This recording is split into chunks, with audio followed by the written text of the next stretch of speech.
ರಾಶಿಯವರಿಗೆ ಈ ವರ್ಷದಲ್ಲಿ ಮಾಡ್ತಕ್ಕಂಥ ಕೆಲಸ ಕಾರ್ಯಗಳಲ್ಲಿ ಜಯ ಅಂತಕ್ಕಂಥದ್ದು ಪ್ರಾಪ್ತಿಯಾಗತ್ತೆ, ವಿಕ್ಟರಿ ಅಂತಕ್ಕಂಥದ್ದು ಪ್ರಾಪ್ತಿಯಾಗತ್ತೆ. ನೀವೇ ಸ್ವಲ್ಪ ಸೋಂಬೇರಿಗಳು. ಆ ಸೋಂಬೇರಿತನ ಬಿಟ್ಟು ಕೆಲಸ ಕಾರ್ಯಗಳನ್ನು ಸರಿಯಾಗಿ ಮಾಡಿದ್ದೇ ಆದರೆ ಜಯ ಅಂತಕ್ಕಂಥದ್ದು ನಿಮ್ಮ ಪಾಲಿಗೆ ಲಭ್ಯವಾಗುತ್ತೆ. ಹೆಚ್ಚಿನ ಜವಾಬ್ದಾರಿ ಅಂತಕ್ಕಂಥದ್ದು ನಿಮಗೆ ಬರುತ್ತೆ, ಹೆಚ್ಚಿನ ತೃಪ್ತಿಯೂ ಕೂಡ ನಿಮಗೆ ಪ್ರಾಪ್ತಿಯಾಗ್ತಕ್ಕಂಥದ್ದು ಕಂಡು ಬರುತ್ತೆ. ಹೊಸ ಹೊಸ ಒಂದು ಕೆಲಸಗಳನ್ನು ಆರಂಭವನ್ನು ಮಾಡ್ತೀರಾ. ಜೊತೆಗೆ ವಿದೇಶ ಪ್ರಯಾಣ ಮಾಡ್ತಕ್ಕಂಥ ಒಂದು ಶುಭ ಯೋಗವೂ ಕೂಡ ಹೆಚ್ಚಾಗಿ ಕಂಡು ಬರುತ್ತೆ. ಈ 2026ರಲ್ಲಿ ಗೃಹ ಅಲಂಕಾರದ ವಸ್ತುಗಳನ್ನು ತಗೊಳ್ತಕ್ಕಂಥದ್ದು, ಮನೆಯಲ್ಲಿ ಶೃಂಗಾರವನ್ನು ಮಾಡ್ತಕ್ಕಂಥದ್ದು, ಇಂಟೀರಿಯರ್ ಡೆಕೋರೇಷನ್ ಮಾಡ್ಕೊಳ್ತಕ್ಕಂಥ ಕೆಲಸಗಳು ಇವೆಲ್ಲವನ್ನು ಕೂಡ ಮಾಡ್ತೀರಾ. ಆ ವಸ್ತುಗಳಿಗೆ ಹೆಚ್ಚಿನ ಖರ್ಚನ್ನು ಮಾಡ್ಕೊಂಡ್ಬಿಡ್ತೀರಾ. ಕುಟುಂಬದವರೊಡನೆ ಹೆಚ್ಚಿನ ಸಮಯವನ್ನು ಕಳಿಬೇಕು ಅಂತ ಆಸೆ ಆಕಾಂಕ್ಷೆಗಳನ್ನು ಪಡ್ತಕ್ಕಂಥ ವರ್ಷವಾಗುತ್ತೆ ಈ 2026. ಇನ್ನು ಯಾರ್ಯಾರು ಹೆಣ್ಣು ಮಕ್ಕಳ ಜೊತೆ ವ್ಯಾಪಾರಗಳನ್ನು ಮಾಡ್ತಾ ಇದ್ದೀರೋ ಅಂಥವರಿಗೆ ಸ್ವಲ್ಪ ವ್ಯವಹಾರದಲ್ಲಿ ಎಚ್ಚರ ವಹಿಸಿ. ನಾನಾ ರೀತಿಯ ಸಮಸ್ಯೆಗಳಾಗ್ತಕ್ಕಂಥ ಸಾಧ್ಯತೆಗಳಿದೆ. ಅಧಿಕಾರಿಗಳಲ್ಲಿ ಕಲಹಗಳನ್ನು ಮಾಡ್ಕೊಂಡ್ಬಿಡ್ತೀರಾ. ಈ ವಿಷಯವನ್ನ ಕುರಿತು ಅಧಿಕಾರಿಗಳನ್ನ ನೀವು ಇದು ಮಾಡ್ಕೋತೀರಾ, ಅದರಿಂದ ಹಣ ಹಾನಿಯನ್ನು ಮಾಡ್ಕೊಳ್ತಕ್ಕಂಥದ್ದು ಕಂಡು ಬರುತ್ತೆ. ಆಲಸ್ಯ ಮನೋಭಾವ, ಆಲಸ್ಯ ಬಿಡ್ರಿ, ಕೋಪ ಬಿಡ್ರಿ. ಈ ಮಕರ ರಾಶಿಯವರಿಗೆ ಕೋಪ ಕೋಪ ಕೋಪ ದಿಢೀರ್ ಅಂತ ಹೇಳಿ ಮೂಗಿನ ಮೇಲೆ ಕೋಪ ಬರುತ್ತೆ. ಕೋಪ ಬಂದು ನೀವೇನು ಮಾಡಿದ್ರೂ ಕೂಡ ಉಪಯೋಗ ಆಗಲ್ಲ.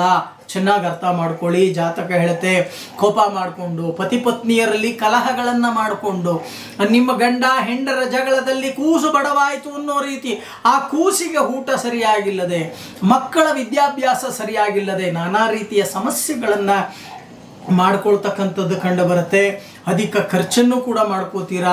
ಖರ್ಚಿಗೆ ಕಡಿವಾಣ ಹಾಕಿ ಉಳಿತಾಯದ ಬಗ್ಗೆ ಗಮನವನ್ನು ಹರಿಸಿ. ಈ ವರ್ಷ ಬ್ಯಾಂಕಲ್ಲಿ ಒಳ್ಳೆ ಹಣವನ್ನು ಇಡ್ತಕ್ಕಂಥ ಯೋಗವೂ ಕೂಡ ಕಂಡು ಬರ್ತಾ ಇದೆ. ಸ್ನೇಹ ವೃದ್ಧಿ ಅಂತಕ್ಕಂಥದ್ದಿದೆ. ಮಿತ್ರರಲ್ಲಿ ದ್ರವ್ಯ ಲಾಭಗಳು ಬರುತ್ತೆ, ಉಪಯೋಗವನ್ನು ಮಾಡ್ಕೊಳ್ಳಿ. ಉದ್ಯೋಗದಲ್ಲಿ ಬಡ್ತಿ ಪ್ರಮೋಷನ್ ಅಂತಕ್ಕಂಥದ್ದು, ಸತ್ಕಾರ್ಯ ಶಕ್ತಿಯನ್ನು ಹೆಚ್ಚಾಗಿ ಮಾಡ್ತೀರಾ. ಮನೆಯಲ್ಲಿ ಮಂಗಳ ಕಾರ್ಯಗಳನ್ನು ಮಾಡೋಕ್ಕೆ ಮುಂದಾಗ್ತೀರಾ. ದೇವತಾ ಪೂಜೆ, ಹೋಮ ಹವನಗಳನ್ನು ಮಾಡ್ತಕ್ಕಂಥ ಸಾಧ್ಯತೆಗಳು ಕೂಡ ಕಂಡು ಬರುತ್ತೆ. ಹೊಸ ಹೊಸ ವ್ಯಾಪಾರದಿಂದ ಲಾಭಗಳನ್ನು ನೋಡ್ತಕ್ಕಂಥ ಒಂದು ವರ್ಷವಾಗುತ್ತೆ. ಯಾರ್ಯಾರು ವಿದ್ಯಾಭ್ಯಾಸವನ್ನು ಮಾಡ್ತಾ ಇದ್ದೀರೋ ವಿದ್ಯಾಭ್ಯಾಸದಲ್ಲಿ ಪ್ರಗತಿ ಅಂತಕ್ಕಂಥದ್ದು ಕೂಡ ಹೆಚ್ಚಾಗಿ ಕಂಡು ಬರುತ್ತೆ. ಜೊತೆಗೆ ಸ್ಥಿರಾಸ್ತಿ ಪ್ರಾಪ್ತಿ, ಎಲ್ಲೋ ಬಿಟ್ಟು ಹೋಗಿರ್ತಕ್ಕಂಥ ಆಸ್ತಿ ನಿಮ್ಮ ಗಮನಕ್ಕೆ ಬರ್ತಕ್ಕಂಥದ್ದು, ಆರ್ಥಿಕ ಪರಿಸ್ಥಿತಿಯಲ್ಲಿ ಅಭಿವೃದ್ಧಿ ಆಗ್ತಕ್ಕಂಥದ್ದು, ಆರೋಗ್ಯ ಭಾಗ್ಯ ನೋಡಿ, ಆರೋಗ್ಯ ಪ್ರಾಪ್ತಿ ಅಂತಕ್ಕಂಥದ್ದು ಹೆಚ್ಚಾಗಿ ಕಂಡು ಬರ್ತಾ ಇದೆ. ಶತ್ರುವನ್ನ ಸದೆಬಡಿತಕ್ಕಂಥ ಶಕ್ತಿ ಭಗವಂತ ನಿಮಗೆ ಕೊಡ್ತಾನ್ರಿ. ಸದುಪಯೋಗವನ್ನು ಪಡಿಸ್ಕೊಳ್ತಕ್ಕಂಥ ಕೆಲಸವನ್ನ ಮಾಡಿ. ಕೆಲಸ ಕಾರ್ಯಗಳು ಕೂಡ ಮುನ್ನಡೆತಕ್ಕಂಥದ್ದು ಕೂಡ ಕಂಡು ಬರುತ್ತೆ. ಎಚ್ಚರಿಕೆಯಿಂದ ಈ ಒಂದು ವರ್ಷವನ್ನು ಕಳೀತಕ್ಕಂಥ ಕೆಲಸವನ್ನ ಮಾಡಿ. ಕುತಂತ್ರದಿಂದ ಹಣವನ್ನು ಕೂಡ ಸಂಪಾದನೆಯನ್ನು ಮಾಡ್ಲಿಕ್ಕೆ ಮುಂದಾಗ್ತೀರಾ. ಈ ಕುತಂತ್ರದಿಂದ ಹಣ ಸಂಪಾದನೆ ಮಾಡುವವರಿಗೆ ನಾನೊಂದು ಕಿವಿ ಮಾತನ್ನ ಹೇಳ್ತೀನಿ. ಕುತಂತ್ರದಿಂದ ಹಣ ಸಂಪಾದನೆ ಮಾಡಿ ಏನು ಮಾಡ್ತೀರಾ? ಎಷ್ಟಾಗುತ್ತೋ ಅಷ್ಟೇ ತಿನ್ಬೇಕ್ರಿ. ಮಿತಿ ಮೀರಿ ತಿನ್ನಕ್ಕಾಗಲ್ಲ. ನೀವು ಊಟಕ್ಕೆ ಕೂತ್ಕೊಂಡು ನೋಡಿ, ಒಂದು ಕೊಳಗ ಅನ್ನ ತಿನ್ನೋಕೆ ಸಾಧ್ಯ ಇದೆಯಾ?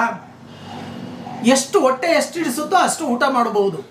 ಹಾಗೆ ಕುತಂತ್ರದಿಂದ ಹಣವನ್ನ ನೀವು ಸಂಪಾದನೆಯನ್ನ ಮಾಡಿ ಮಕ್ಕಳಿಗೆ, ಮೊಮ್ಮಕ್ಕಳಿಗೆ, ಮರಿಮಕ್ಕಳಿಗೆ, ಮೊಮ್ಮಕ್ಕಳಿಗೆ ಹಿಡ್ತಕ್ಕಂಥ ಬುದ್ಧಿಯನ್ನ ಮೊದಲು ಬಿಡಿ. ಮಕ್ಕಳಿಗೋಸ್ಕರ ಸಂಪಾದನೆಯನ್ನ ಮಾಡಬೇಡಿ.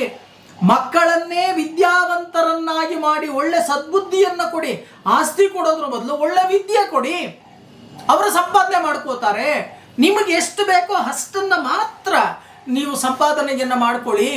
ಇರ್ತಕ್ಕಂಥ ಒಂದು ಜೀವನದಲ್ಲಿ ಸುಖಮಯವಾದ ಸಂತೋಷವನ್ನು ನೋಡ್ತಕ್ಕಂಥ ಕೆಲಸವನ್ನ ಮಾಡಿ. ಬರೀ ಜೀವನದಲ್ಲಿ ಕೂಡಿಟ್ಟು ನಿಮ್ಮ ಸುಖನಾಸ್ತಿ ಮಾಡಿಕೊಂಡು ಇನ್ನೊಬ್ಬರನ್ನು ಉದ್ಧಾರ ಮಾಡಿದ್ದಾಯ್ತು. ಕೆಲವರು ಎದೆ ಮುಟ್ಕೊಂಡು ಹೇಳಿ, ನಿಮ್ಮ ಅಣ್ಣ ತಮ್ಮಂದಿರನ್ನ ಬೆಳೆಸೋಕೆ ಅಥವಾ ನಿಮ್ಮ ಕುಟುಂಬವನ್ನು ಬೆಳೆಸೋಕೆ ಸಂಪೂರ್ಣ ಕಷ್ಟಪಟ್ಟಿರ್ತೀರಾ, ಹೌದಲ್ವಾ? ಆದರೆ ಏನಾಗುತ್ತೆ, ಕಡೆಗೇನಾಯಿತು? ಬಹಳಷ್ಟು ಜನ ಈಗಾಗಲೇ ಫಲಿತಾಂಶವನ್ನು ನೋಡ್ಕೊಂಡಿದ್ದೀರಾ. ಎಷ್ಟೋ ಅನಾನುಕೂಲಗಳು ಅಂತಕ್ಕಂಥದ್ದು.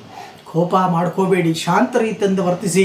ಅನುಕೂಲಗಳಾಗತ್ತೆ. ಯಾರ್ಯಾರು ಮದುವೆಗೋಸ್ಕರ ವಧುವನ್ನು ಹುಡುಕ್ತಾ ಇದ್ದೀರೋ, ಹುಡುಗಿಯನ್ನು ಹುಡುಕ್ತಾ ಇದ್ದೀರೋ ಅವರಿಗೆ ಮದುವೆ ನಿಶ್ಚಿತವಾಗ್ತಕ್ಕಂಥದ್ದು, ಖಂಡಿತವಾಗಿ ಮದುವೆ ಆಗ್ತಕ್ಕಂಥದ್ದು ಕೂಡ ಕಂಡು ಬರುತ್ತೆ.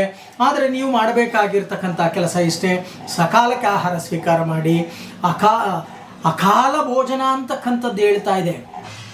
ಸರಿಯಾಗಿ ಆಹಾರ ಸ್ವೀಕರಿಸಲ್ಲ ನೀವು. ಈ ಒಂದು ವರ್ಷದಲ್ಲೂ ಕೂಡ ಅಷ್ಟೇ, ಅಸಿಡಿಟಿ ಅಂತಕ್ಕಂಥದ್ರಿಂದಾನೇ ಉತ್ಪತ್ತಿ ಆಗುತ್ತೆ ರೋಗ ನಿಮಗೆ.